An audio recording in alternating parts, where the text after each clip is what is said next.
Cricket ലോകം വീണ്ടും ഒരു വിശ്വ പോരാട്ടത്തിന് സാക്ഷ്യം വഹിക്കുകയാണ്.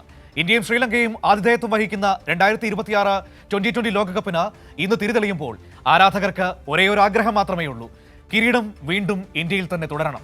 സൂര്യകുമാർ യാദവിന്റെ കീഴിൽ പുത്തൻ കരുത്തോടെ നീലപ്പട ഇറങ്ങുമ്പോൾ ചരിത്രവും പ്രതീക്ഷകളും ഒത്തുചേരുന്ന ഒരു പോരാട്ടത്തിനാണ് മൈതാനങ്ങൾ ഒരുങ്ങുന്നത്.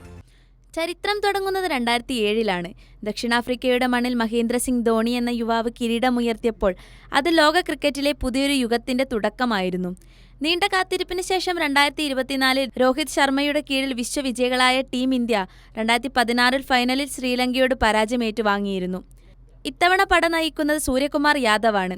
ക്രീസിന്റെ നാനാഭാഗത്തേക്കും പന്ത് പായിക്കുന്ന സൂര്യയുടെ ബാറ്റിംഗ് കരുത്ത് ഇന്ത്യക്ക് വലിയ മുതൽക്കൂട്ടാകുന്നു. നായകൻ എന്ന നിലയിൽ തന്റെ കരിയറിലെ ഏറ്റവും വലിയ പരീക്ഷണത്തിലാണ് സൂര്യ തയ്യാറെടുക്കുന്നത്. മലയാളി ആരാധകരുടെ പ്രിയപുത്രൻ സഞ്ജു സാംസണും ടീമിലുണ്ടെന്നത് ആവേശം ഇരട്ടിയാക്കുന്നു.